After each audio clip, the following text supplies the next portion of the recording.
Olá! Para variar, vou falar mais um pouquinho sobre expansão rápida da maxila.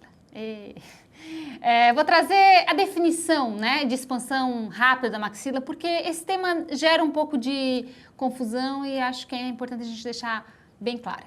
Então, o que é expansão rápida da maxila? Ela pode ser definida por um procedimento que busca um aumento transversal da maxila, com máximo de resposta esquelética e mínimo movimento dentário, através da aplicação de uma força constante. Joia? Isso é importante, por isso que a gente tenta deixar um protocolo contínuo. Joia? Para ter essa força constante. Por outro lado, quando a gente fala de expansão maxilar lenta, a gente também está falando de um aumento transversal da maxila, com uma força também com uma aplicação constante, mas liberada lentamente, que busca uma resposta mais fisiológica na sutura palatina mediana e normalmente resulta numa maior resposta dento-alveolar, principalmente em paciente depois do período de crescimento. Joia? Convém lembrar que quando a gente fala de resposta ao procedimento de expansão maxilar lenta ou rápida, enfim, ela vai ser muito determinada de acordo com as características de maturação do indivíduo. Ou seja, a gente tem uma variabilidade individual muito grande. Às vezes a resposta de um paciente não é a mesma para o outro da mesma faixa etária, que tem a menor maturação esquelética, um menino e uma menina, por exemplo. Ou mesmo quando a gente fala de uma dentição decídua, uma dentição mista ou permanente, a resposta é diferente. Na dentição decídua, mesmo em expansão maxilar lenta ou mesmo dentição mista, a gente tem uma resposta esquelética satisfatória. Então, nem sempre a gente precisa fazer uma expansão rápida na maxila numa dentição decídua ou mista para abrir a sutura palatina mediana. Joia? Bom, e quando a gente fala de maneira geral os dispositivos utilizados para expansão maxilar lenta ou rápida, quando a gente fala em lenta, normalmente são aparelhos removíveis, placas de acrílicos com parafusos, expansores, que muitos deles dependem da colaboração, do paciente para o uso, o que de certa forma implica no prognóstico, fica mais duvidoso, porque eu tenho um outro fator aí que eu preciso controlar, que é a utilização, que é o uso, colaboração do paciente, ou aparelho COFAN, tipo mola ou quadrihélice. Esses são os tipos de dispositivos mais utilizados, tá? Quando a gente fala de expansão rápida na maxila, normalmente a gente está falando de dispositivos ortodônticos com parafusos expansores, como o disjuntor de Haas ou Hirex, por exemplo, que eu já falou milhões de vezes aqui sobre eles aqui no canal. E o que define esse protocolo de expansão rápida da maxila, além dessa definição que a gente conversou lá na frente? Confesso que isso não é algo muito enfatizado pelos autores, tá? Então há um pouquinho de divergência dependendo da referência que a gente vai utilizar. Mas a gente pode dizer que expansão rápida da maxila é definida quando a taxa de abertura do parafuso expansor ocorre entre 0,2 a 0,5 milímetros por dia. Os parafusos disjuntores da Morelli, por exemplo, que é um aparelho, um parafuso nacional, ele abre 0,2 milímetros a cada 1/4 de volta. Então vai dar 0,2 a 0,5 milímetros de abertura por dia, equivale a 1/4 ou 2/4 de volta por dia, depende aí da ativação, o protocolo de ativação utilizado, tá? Tem alguns autores que até preconizam o protocolo de ativação de 4/4 de volta por dia. Eu normalmente não costumo utilizar, visto que a literatura já me embasa que 2/4 de volta a gente tem uma boa resposta esquelética e eu acredito que é um tempo de tratamento suficiente, satisfatório, Eu tenho um bom controle nesse período de tratamento, normalmente dá entre 12 e 15 dias de ativação, às vezes um pouquinho mais, tá? E quando a gente fala de expansão maxilar lenta, a gente está falando de uma taxa de abertura de 0,4 a 1,1 milímetros por semana. Como eu falei para vocês, varia um pouco de acordo com os autores.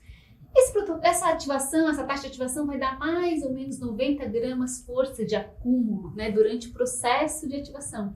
Só para entender que o acúmulo de força se dá durante todo o processo de ativação. Parte dessa força que a gente libera é dissipada e parte dessa força é absorvida. Então, alguns autores, principalmente lá nos estudos de década de 60, 70, buscaram quantificar essas forças. E esses estudos sem um pouco de controvérsia, em relação à metodologia, enfim. Mas o que eu posso dizer para vocês é que comparar esses protocolos de expansão rápida ou lenta me permitiu um pouquinho de traquejo em relação ao protocolo. Às vezes a gente usa um protocolo mais lento, às vezes usa um protocolo um pouquinho mais rápido, dependendo aí da situação clínica.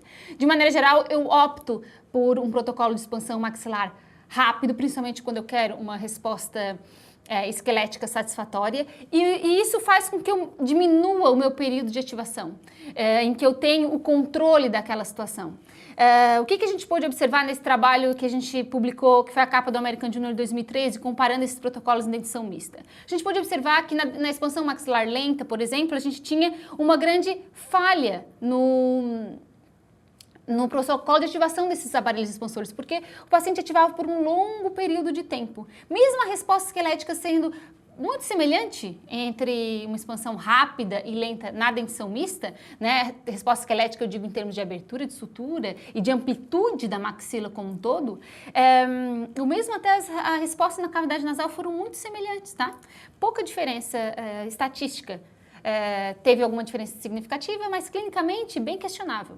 O que eu quero dizer para vocês é que o protocolo de expansão maxilar lenta, eu tenho um maior período de tempo de ativação. Então, tem muitas intercorrências que podem ocorrer nesse período de tempo. Às vezes, para eu ativar 5 milímetros, para eu ativar 8 milímetros, por exemplo, no protocolo mais lento, eu vou levar mais ou menos 5 meses e meio de ativação. Enquanto que na rápida, eu vou levar cerca de 19 dias para fazer um protocolo de ativação rápido. Eu vou controlar o paciente nesse período e depois vou estabilizar o aparelho expansor e vou só acompanhar. Então, na lenta, dentes podem esfoliar, o aparelho pode cair, e tem várias situações que podem dificultar aí o controle e também o prognóstico, né, e comprometendo o nosso resultado.